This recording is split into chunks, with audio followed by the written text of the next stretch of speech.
میرے مصطفیٰ کریم علیہ السلام نے فرمایا بدترین دعوت ہے جس میں امیر بلائے جائے غریب نہ بلائے جائے. وہ بدترین دعوت حضرت ابراہیم کا طریقہ رہا ساری زندگی مہمان نوازی. ایک وقت ایسا آیا کہ اللہ تعالیٰ نے حضرت ابراہیم کو بہت زیادہ مال عطا فرمایا. اتنے اونٹ گنے نہیں جاتے, گائیں اتنی زیادہ کہ شمار نہیں ہوتی, بکرے بکریاں اتنی زیادہ کہ شمار, بہت زیادہ مال اللہ نے عطا فرمایا. اور ابھی کچھ عرصہ پہلے آپ پیچھے جائیں نا تو جو لفظ مال تھا وہ روپے پہ تو بولا ہی نہیں جاتا, وہ جانوروں پہ بولا جاتا. بہت زیادہ مال اللہ نے دیا, بکریاں گائیں اونٹ بیل بڑا کچھ. رب کریم نے فرشتوں سے فرمایا کہ واتخذ اللہ ابراہیم خلیلا, ابراہیم میرا دوست ہے. تو فرشتے کہنے لگے یا اللہ جسے اتنا کچھ دیا جائے اس نے دوست تو بننا ہی ہوتا ہے, تو نوازا ہی پڑا ہے, اتنا مال اتنے کھیت کھلیان اتنا کچھ. اللہ کریم نے فرمایا جاؤ آزمائش کر لو, امتحان لے لو. فرشتہ امتحان لینے پہنچ گیا. حضرت ابراہیم کے جانور چر رہے ہیں چراگاہ میں, حضرت ابراہیم بھی ہیں غلام بھی ہیں, بہت بڑا ریوڑ ہے. آپ تشریف فرمائیں. ایک فرشتہ آیا تو کھیت میں چھپ کے بیٹھ گیا اور بلند آواز سے کہنے لگا سبحان اللہ والحمد للہ ولا الہ الا اللہ واللہ. یہ تسبیح بڑی پسند ہے, محبوب نے ان کی فضیلت بیان کی. اب وہ حضرت سیدنا ابراہیم علیہ السلام کھڑے تھے تو وہ کھیت میں بیٹھ کے تسبیح پڑھنے لگا سبحان اللہ والحمد للہ ولا الہ الا اللہ. حضرت ابراہیم کہنے لگے یہ میرے رب کا نام کون لے رہا ہے, بڑی اس کی میٹھی آواز ہے, بڑی کون ہے. ڈھونڈنے لگے, گھومتے گھومتے اس کے پاس چلے گئے. فرشتہ انسانی شکل میں, تو میرے رب کا ذکر کر رہا تھا. اس نے کہا میں ہی کر رہا تھا. فرمانے لگے یار ایک دفعہ پھر نہیں کرتا. تو کہنے لگا ابراہیم پہلے تو میں اپنی مرضی سے کر رہا تھا, تو کہتا ہے تو پیسے لگیں گے, پیسے ہیں تو کر دیتا ہوں. حضرت ابراہیم کہنے لگے بول تو کیا لے گا, میرے اللہ کا ذکر سنانے کا کیا لے گا. کہنے لگا جتنی بکریاں آپ چرا رہے ہیں ساری دے دے تو میں اللہ کا ذکر سنا دیتا ہوں. اور آپ نے فرمایا بس جا تیری ساری ہوئی میرے رب کا ذکر سنا. اور پھر شروع ہو گیا سبحان اللہ الحمد للہ ولا الہ الا اللہ واللہ اکبر. حضرت ابراہیم علیہ السلام کیف میں, یار پھر ذرا سنا, نہ علما وچ پھسا سانو, تو یار دی گل سنا سان, ذرا دوبارہ سنا. میں پھر سنایا, ایک دفعہ پھر کہا. فرشتہ کہنے لگا بس جی آپ کے پیسے پورے ہو گئے. حضرت ابراہیم کہنے لگے چل ایک دفعہ اور سنا. کہنے لگا پیسے لگیں گے. تو کیا لے گا. کہنے لگا گائیں بھینسیں ساری میری. فرمایا بس یار اتنی قیمت, تو سنا صحیح, سارا کچھ ہی تیرا. پھر شروع ہو گیا سبحان اللہ والحمد للہ ولا الہ الا اللہ واللہ اکبر. گائیں دے دیں بھینسیں دے دیں, وہ ذکر سناتا ہے. حضرت ابراہیم کبھی مچلتے ہیں, کبھی روتے ہیں, کبھی آہیں پڑھتے ہیں. تو میرے رب کا نام لے رہا ہے, ذرا پھر سے لے. کیف جاری ہے. کہنے لگا بس بھائی. حضرت ابراہیم فرمانے لگے تو اور لے لے جو لینا ہے, مجھے ذکر سنا. اس نے کہا ابراہیم بکریاں میں لے چکا, گائے بھینسیں میں لے چکا, اونٹ رہ گئے, سارے لے لوں گا پھر ذکر سناؤں گا. فرمایا جا تیرا ہوا تو ذکر سناتا رہ, میں دیتا ہوں. دے دیا. کچھ دیر ذکر کیا تو اب خاموش ہو گیا. حضرت ابراہیم خلیل اللہ علیہ السلام فرمانے لگے ذکر سنا. کہنے لگا ابراہیم اب تیرے پاس دینے کو کیا ہے, ہر چیز تو میں لے چکا. آپ فرمانے لگے یہ گائے بھینسیں بکریاں چرانے کے لیے تجھے کوئی نوکر ملازم بھی تو چاہیے نا. تو اس طرح کر, مجھے رکھ لے, میں روٹی نہیں مانگوں گا, کھانا نہیں مانگوں گا, تو اللہ کا ذکر سناتا رہنا, میں تیرے جانوروں کی نوکری کرتا رہوں گا. حضرت ابراہیم علیہ السلام نے جب یہ کہا نا, فرشتے کی آنکھوں میں آنسو آ گئے. تر دامنی پہ شیخ ہماری نہ جائیے, ہم دامن نچوڑ دیں تو فرشتے وضو کریں. فرشتہ رو پڑا اور کہنے لگا ابراہیم مجھے سینے سے لگاؤ, آپ واقعی اس قابل ہے کہ اللہ آپ کو اپنا دوست بنائے, واقعی اس قابل ہے کہ رب آپ کو اپنا. حضرت ابراہیم علیہ السلام کا خدا سے محبت کرنے کا نرالا انداز. اور میرے بھائی یہی محبت انہیں میرے مصطفیٰ سے بھی تھی. ایک نبی گھر بنا رہا ہے, دوسرا بنوا رہا ہے. حضرت اسماعیل علیہ السلام پتھر اٹھا اٹھا کے لا رہے ہیں, جناب ابراہیم بنا رہے ہیں. جب خانہ کعبہ بن گیا تو کہنے لگے ربنا وابعث فیہم رسولا, اے اللہ اب اسے بسانے کے لیے اپنا آخری رسول بھی عطا فرما. نبی پاک فرماتے ہیں میں دعا ہوں حضرت ابراہیم کی. اور حضرت ابراہیم سے رب کریم نے فرمایا چل ابراہیم کوئی چیز دے. تو کہا یا اللہ تینوں ہی تیرے نام پہ قربان کرتا ہوں, تیری ہوئی ساری, ہر شے تیری.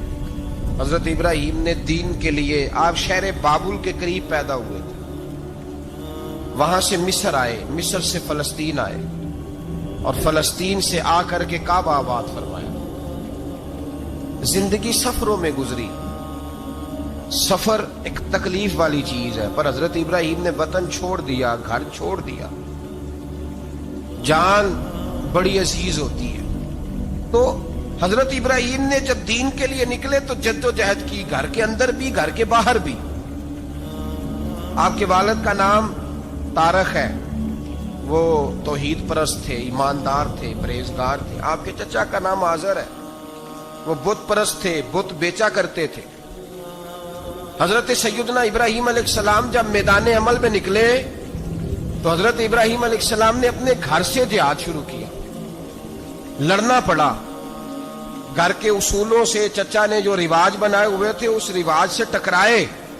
فرمایا میں اپنے گھر کے اندر یہ بت پرستی نہیں ہونے دیں گا۔ چچا کو ایک دفعہ نہیں، بار بار 100 دفعہ سمجھایا۔ آپ کا چچا بت بنا کے بیچا کرتا تھا۔ حضرت ابراہیم علیہ السلام تھوڑے بڑے ہوئے تو کہنے لگا کہ چلو میرے ساتھ، تم بھی بت بیچنے ہیں، ہمارا کاروبار ہے۔ حضرت ابراہیم ساتھ نکلے تو بت پکڑا ہے، گندے پانی کے اندر اس بت کو ڈبوتے ہیں، کہتے ہیں کسی نے خریدنا ہے تو خرید لو، نہ یہ نفع دے سکتا ہے نہ نقصان دے سکتا ہے، جو اپنا آپ نہیں بچا سکتا تمہیں کیا بچائے گا، خریدنا ہے تو خرید لو۔ چچا کہنے لگا تو کاروبار چمکا رہا ہے کہ تباہ کر رہا ہے۔ گھر میں بڑے معاملات خراب ہوئے، جھگڑے ہوئے، لیکن حضرت ابراہیم علیہ السلام ایک منٹ کے لیے بھی اپنے گھر کے اندر بھی کمپرومائز کرنے کو تیار۔ یہ تھوڑا مشکل میں نے پہلو چھیڑ دیا ہے، یہ تھوڑا مشکل پہلو چھیڑ دیا ہے۔ تھوڑا سمجھدار آدمی ہے پر بیوی سے پردہ نہیں کرا سکتا، سیانا ہے، پنچایت کا بندہ ہے، جو اس سے آپ کہیں گے وہ بات یہ سنائے گا، لیکن کہتا ہے نہیں جی میں نے کوشش کر لی ہے۔ اس قسم کی کوشش ہے صاحب، کیسے ہو گیا؟ حضرت ابراہیم علیہ السلام نے گھر کے اندر سے فرمایا نہیں کرنے دوں گا، گھر کے اندر بھی ٹکرائے، فرمایا تم جو بھی ہو، پاش پاش کیا چچا کے اصولوں کو، اور باہر جب نکلے تو صرف علاقے کے چیئرمین سے نہیں ٹکرائے، ایم پی ایم این اے وزیر مشیر سے نہیں ٹکرائے، سپر پاور نمرود دنیا کا واحد حکمران تھا اس وقت، دوسرا کوئی حکمران ہی نہیں تھا،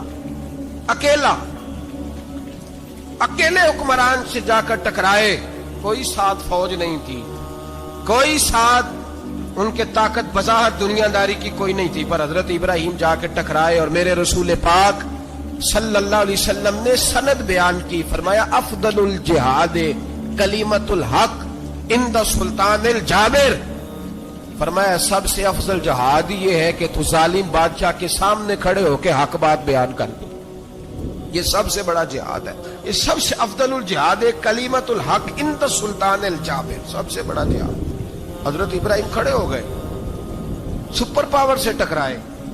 یہاں ہم لوگ حکمتوں کا شکار ہیں، دیکھیں گے، کریں گے، سوچیں گے، اور مولوی صاحب کو ویسے کہتے ہیں آپ پرہیز کریں سیاسی باتوں سے۔ بھئی اللہ کے ہر نبی نے جا کے وقت کے ظالم حکمران کو لتاڑا ہے، للکارا ہے، یہ تو مشن انبیاء ہے۔ حضرت سیدنا ابراہیم علیہ السلام نے جو اس کو جا کے کہا کہ تو جھوٹ بولتا ہے، تو جھوٹا ہے، تو خدائی کا دعویٰ کرتا ہے، تو بہت بڑا ظالم ہے، اور قرآن مجید نے اس ساری بات کو بیان فرمایا۔ حضرت ابراہیم علیہ السلام سے کہنے لگا میں رب ہوں، تو آپ نے فرمایا میرا رب تو وہ ہے جو زندہ کرتا اور مارتا ہے، تو پھر آپ حق بات بیان کریں گے تو اللہ مارے گا کہ بندہ مارے گا؟ کچھ بھی نہیں ہوتا، کیونکہ زندگی موت کس کے ہاتھ میں ہے؟ اللہ کے ہاتھ میں، زندگی موت اللہ، کچھ بھی نہیں ہوتا۔ انسان صحیح سمت کا تعین کرے اور صحیح چلے۔ حضرت علی شیر خدا سے کسی نے کہا تھا کہ آپ کے بڑی دشمنی ہے، کوئی محافظ رکھ لیں۔ آپ فرمانے لگے موت خود بہت بڑی محافظ ہے، وقت سے پہلے آتی ہی نہیں، بڑی محافظ ہے وقت سے پہلے۔ علامہ نورانی رحمۃ اللہ تعالی علیہ کراچی جیسے شہر میں رہا کرتے تھے، جہاں گام گام پہ خطرہ تھا۔ لوگوں نے کہا حضرت اتنے بڑے لیڈر ہو، آپ کی جماعت کی 62 سیٹیں ہوئی قومی اسمبلی میں، ایک ایسا وقت بھی آیا تو کوئی ایک آدمی بندوق والا۔ آپ فرمانے لگے مجھے ضرورت ہی نہیں، اس لیے کہ جس خدا رسول کے لیے میں نکلا ہوں وہ خود ہی حفاظت کرنے والے ہیں، ضرورت نہیں ان چیزوں۔ تو بھائی حضرت ابراہیم ٹکرائے، اور آپ کا انداز کیا ہے؟ جا کے کہا کہ تو نہیں، خدا وہ ہے جو زندہ کرتا اور اس نے ایک بیوقوفوں جیسی دلیل دی. ایک آدمی کو کل پھانسی دینی تھی تو اس کو بلایا, کہنے لگا تجھے کب پھانسی ہے؟ اس نے کہا کل. کہنے لگا جا تجھے ذات کی زندگی دی, اس کو چھٹی دے دی. ایک عام آدمی بیچارہ بیٹھا تھا, اس کو پکڑ کے نا کہنے لگا اس کی گردن اڑا دو. کہنے لگا دیکھ لو میں بھی زندہ کرتا اور مارتا ہوں, وہ جو کل مرنے والا تھا میں نے زندہ کر دیا ہے, اور جس کو پتہ ہی نہیں تھا کہ میں نے مرنا ہے اسے پکڑ کے میں نے مار دیا ہے. یہ بیوقوفوں جیسی دلیل ہے. حضرت سیدنا ابراہیم علیہ الصلوۃ والسلام چاہتے تو اسی وقت دلیل توڑ دیتے کہ تو کیا بیوقوفوں جیسی بات کر رہا ہے, اگر تو زندگی دیتا ہے تو مرے ہوئے میں جان ڈال کے دے جس کو تو نے مارا ہے. لیکن حضرت ابراہیم نے دیکھا کہ بیوقوف ہے, بیوقوفوں سے بحث نہیں ہوتی, دلیل بدل لی جاتی ہے, ان کی عقل کے مطابق بات کی جاتی ہے. حضرت ابراہیم فرمانے لگے میرا رب وہ ہے جو سورج مشرق سے نکالتا ہے اور مغرب میں غروب کرتا ہے. تو اگر رب ہے تو تو مغرب سے نکال کے مشرق میں غروب کر. فبہت الذی کفر, کافر لاجواب ہو گیا, اس کے پاس اس چیز کا کوئی جواب نہیں تھا. علامہ اسماعیل حقی نے ایک خوبصورت فقرہ لکھا ہے, خوبصورت, جان ڈال دی ایک جملہ کہہ کے. حضرت سیدنا علامہ اسماعیل حقی رحمۃ اللہ علیہ فرمانے لگے چونکہ نمرود بیوقوفوں جیسی باتیں کر رہا تھا, اگر وہ یہ کہہ دیتا نا کہ میں سورج کو نکالتا ہوں مشرق سے, میں غروب کرتا ہوں معاذ اللہ مغرب میں میں نکالتا ہوں, تو آپ اپنے رب سے کہیے کہ وہ مغرب سے نکال کے مشرق میں غروب کرے. علامہ اسماعیل حقی فرماتے ہیں رب کریم کی آواز قدرت تھی, مالک حضرت ابراہیم علیہ الصلوۃ والسلام کے اس, اگر وہ کہہ دیتا اور حضرت ابراہیم دعا کر دیتے تو رب کریم نے فرشتوں کو تیار بٹھایا ہوا تھا. فرمایا اگر یہ کہہ دے میرے خلیل سے کہ سورج مغرب سے نکال کے مشرق میں غروب کرنا ہے تو تیار رہنا, جس طرح خلیل کہیں گے ویسے ہی کر دیں گے.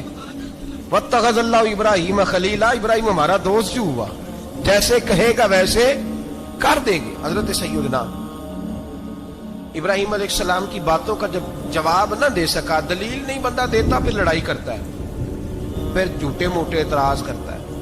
دلیل ختم ہوتی ہے تو لوگ ذاتیات میں اترتے ہیں, کہتے ہیں یہ کھانستا صحیح نہیں, دیکھتا صحیح نہیں. دلیل ختم, اب ذاتیات پہ اترے, کہنے لگے مجھے پتہ چلا ہے کہ یہ فلانی جگہ گیا تھا تو وہاں جا کے اس نے اس طرح کیا ہے.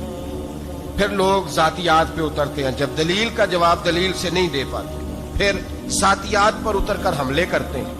حضرت ابراہیم کے دلائل کا جواب نمرود نہ دے سکا تو کہنے لگا کہ اس کو آگ میں ڈال دو. قوم گئی ہوئی تھی ساری, آپ نے بات سنی ہوئی ہے, میں نے صرف اشارہ دینا ہے, میلے پہ حضرت سیدنا ابراہیم علیہ السلام نے سارے بت توڑ دیے, کلاڑا بڑے بت کی گردن پہ رکھا. واپس آئے, کہنے لگے بت کس نے توڑے ہیں؟ تو فرمایا اس سے پوچھو جس کی گردن پہ کلاڑا ہے. کہنے لگے یہ تو بول ہی نہیں سکتا. تو فرمانے لگے بڑے بیوقوف ہو, جو بولتا ہی نہیں, سنتا ہی نہیں, اپنا آپ نہیں بچا سکتا, اس کی پوجا کرتے ہو. کہنے لگے پکڑو, دلیلیں ختم ہو گئی, اس کو آگ میں ڈالو. بہت بڑی حویلی 45 فٹ مربع پہ مشتمل ایک حویلی بنائی گئی اور 45 فٹ اونچی. مختلف روایات, علامہ اسماعیل حقی کہتے ہیں کہ 3 مہینے تک نمرود نے کہا کہ اس کے اندر لکڑیاں ڈالو. لوگ پوچھنے لگے کتنی دنیا جلانی ہے؟ کہنے لگا بندہ تو ایک جلانا ہے, پر بندہ بڑا تگڑا ہے, ایک بندہ. 3 مہینے لکڑیاں ڈالی گئیں. اور لوگوں کی جو تہمات ہوتی ہیں نا وہ بڑی عجیب ہوتی ہیں. تہمات میں نے بڑی تفصیل سے رمضان المبارک میں گفتگو کی تھی. بدشگونی, تہمات لوگ لیتے ہیں. اس وقت بھی لوگ تہمات کا شکار ہو گئے. عقیدہ بگڑ جاتا ہے تو وہ عجیب و غریب باتیں کرنے لگتا ہے. تہمات کا شکار ہو گئے. بیبیاں نظر مانتی, میں بیمار ہوں, اگر صحیح ہو گئی تو اتنے من لکڑی دوں گی حضرت ابراہیم کی آگ جلانے کے لیے. ایک عورت لے کے جا رہی ہے لکڑیاں. ایک نیک دل آدمی نے اسے پوچھا کہاں جا رہی ہو؟ کہنے لگی میں نے منت مانی تھی تو حضرت ابراہیم علیہ الصلوۃ والسلام کو معاذ اللہ جلانے کے لیے لکڑیاں لے کے جا رہی ہوں. تو وہ رب کریم کے بندے کہنے لگے تو ڈھونڈتی رہے گی, تجھے وہ جگہ ملے گی نہیں. وہ بی بی کئی مہینے گھومتی رہی, جگہ ہی نہیں ملی جہاں لکڑیاں ڈالنی, ماری گئی. تہمات کا شکار ہوئے بہت سارے لوگ. تہمات کا بھائی, تہمات دین کے اندر منع ہے. تہمات دین میں کوئی نظر ماننا, کوئی کسی بزرگ کے مزار پہ جا کے سالے ثواب کے لیے کوئی چیز ماننا, یہ تو درست ہوا. لیکن غیر شرعی نظریں مان لینا کہ میں آگ کے گرد چکر لگاؤں گا، میں جناب وہاں جا کے یہ والا تماشا کروں گا، میں دھاگا باندھوں گا، میں رسا کاٹوں گا، میں وہاں گندے ہوں سے پانی پیوں گا، ان کی شریعت اجازت؟ یہ توہمات ہیں، بدشگونی ہے، دین میں ان کی کوئی گنجائش؟ آپ نظر ماننے سے پہلے بھی کسی عالم سے رابطہ کریں کہ میں منت مانگنے لگا ہوں تو کیسے ماننی چاہیے کا طریقہ پوچھیں، ایسے ہی غلط چیز کی منت تھوڑی مان لی جائے گی۔ 12 علامدام برسر مطلب حضرت ابراہیم کے لیے آگ جلائی گئی، 45 فٹ اونچی آگ ہے، پرندہ بھی اوپر سے گزرتا ہے تو نیچے گر جاتا ہے جل کے، اتنے دن لگا کے آگ جلائی گئی۔ اب حضرت ابراہیم کو جلایا جانے لگا ہے۔ یہاں تو موجیں ہیں نا، جو کسی ادارے کا سربراہ ہے اس کے لیے موج ہے، کسی جگہ آفیسر بن گیا تو موج ہے، پیر صاحب کے لیے موج ہے، علامہ صاحب کے لیے موج ہے، خطیب صاحب کے لیے موج ہے۔ جلنا کس کو پڑتا ہے؟ وہ علی کوئی نہیں رہا اللہ، ماشاء اللہ وہ لوگ گزر گئے جو تکلیفیں سہ کے کام کرتے تھے، گزر گیا زمانہ۔ حضرت سیدنا ابراہیم علیہ السلام کو جلایا جانے لگا ہے تو اب اتنی بڑی آگ ہے تو ڈالیں کیسے؟ شیطان نے تجویز دی کہ منجنیق بناؤ، منجنیق، بڑے بڑے بانس باندھ کے ان کے نیچے رسا باندھو، وہ جس طرح جھولنے کے لیے جھولا بنایا جاتا ہے اس طرح ایک منجنیق پرانے زمانے میں اس میں پتھر رکھ کے پھینکے جاتے تھے دشمنوں پہ، وہ منجنیق بنائی گئی کہ دور سے حضرت ابراہیم کو پھینکیں گے۔ ہاتھ حضرت ابراہیم کے باندھ دیے، پاؤں مبارک باندھ دیے، پوری زمین پہ ایک نام لینے والا خدا کا، اور اس کو آج رسیوں میں جکڑا ہوا ہے۔ جب پھینکا جانے لگا نا آگ میں تو حوریں رونے لگی، فرشتے تڑپنے لگے، اے اللہ یہ کیا ہونے لگا ہے؟ ایک تیرا خلیل اور وہ بھی آگ میں۔ فرمایا جاؤ جا کے اس سے کہو اگر تمہاری مدد لیتا ہے تو اسے بچاؤ۔ ہوا کا فرشتہ آیا، کہا ابراہیم اگر تو کہے، او بھائی ان چیزوں کو کہانی سمجھ کے نہ سنا کریں، یہ داستان نہیں، یہ وہ طریقے ہیں جو ہمارے رسول نے ہمیں اپنانے کا حکم ارشاد فرمایا ہے، جو عقیدے، یہ وہ نظریات ہیں جو ہمیں اوڑھنے کو کہا گیا، اپنے رب کریم کی رضا پہ راضی رہنے کے یہ وہ خوبصورت مواقع ہیں صوفیاء نے جن کو بنا کر سمجھا کر ہم تک پہنچایا ہے۔ یہ ہے اہل طریقت کی باتیں، وہ کہتے ہیں یار جس حال میں رکھے راضی رہنا ہے۔ حضرت ابراہیم علیہ السلام کو پھینکا جا رہا ہے، فرشتہ آیا، اے اللہ کے خلیل اگر حکم دو تو اتنی ہوا چلاؤں کہ نمرودی جل جائیں سارے، آگ ان پہ پھینک دی جائے۔ آپ نے فرمایا تو جا، تجھ سے مجھے کوئی کام نہیں۔ تھوڑی دیر کے بعد پانی کا فرشتہ آیا، کہا حضور اتنی بارش برساؤں گا کہ آگ بجھ جائے گی۔ فرمایا تو جا، تجھ سے کوئی کام نہیں۔ اب جب منجنیق میں رکھ دیے گئے، آگ میں جانے کا لمحہ ہے، تیاری ہے، حضرت جبریل امین حاضر خدمت ہوئے، کہا ابراہیم کوئی حاجت؟ فرمایا تجھ سے کوئی نہیں۔ کہا چلو مجھ سے نہیں تو رب کریم سے ہی بات کر لو، مجھے پتا ہے میں چھوٹا ہوں، آپ مجھ سے مدد کیوں لوگے، رب کریم سے ہی بات کر لیں۔ تو حضرت ابراہیم کہنے لگے جبریل یہ بتا، رب کو نہیں پتا اس کا خلیل کس حال میں ہے، اسے نہیں پتا میں کس حال میں ہوں، میرے ہاتھ بندھے ہیں، پیر بندھے ہیں آگ میں، اسے نہیں پتا؟ بتایا تو اسے جاتا ہے جسے خبر نہ ہو، تو اگر اسے پتا ہے، اگر وہ جلانے پہ راضی ہے تو میں بھی جلنے کو تیار ہوں، میں تیار ہوں، میں تیار ہوں، اسے کہو ٹھیک ہے۔ حضرت سیدنا ابراہیم علیہ السلام کو منجنیق میں ڈال کے جو پھینکا آگ میں، یا نار کونی بردم و سلاما علی ابراہیم، اللہ نے فرمایا اے آگ میرے ابراہیم پہ ٹھنڈی بھی ہو جا اور سلامتی والی بھی ہو جا۔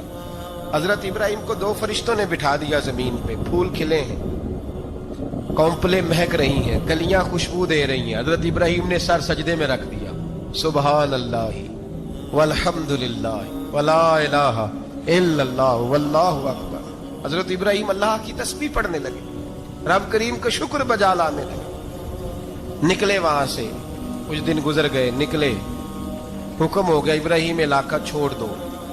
حضرت ابراہیم علیہ السلام وہاں سے نکل کے مصر آئے، چچا کے پاس ٹھہرے، انہوں نے اپنی بیٹی جناب سارہ کا نکاح کر دیا۔ کچھ آگے بڑھے تو ایک ظالم بادشاہ سے ٹکرائے، اس نے ایک شہزادی، ایک بادشاہ کی بیٹی قید کی ہوئی تھی، جناب ہاجرہ نام تھا، ان کو قید سے چھڑا کے ساتھ لائے۔ حضرت لوط علیہ السلام بھی ساتھ، یہ 4 لوگوں کا قافلہ چلا، فلسطین میں جا کے پڑاؤ ڈالا، گھر بار چھوڑا، تبلیغ شروع ہوئی۔ حضرت ابراہیم کے گھر میں 2 خواتین ہیں، ایک آپ کی بیوی ہیں، ایک حضرت ہاجرہ ہے، اولاد کوئی نہیں۔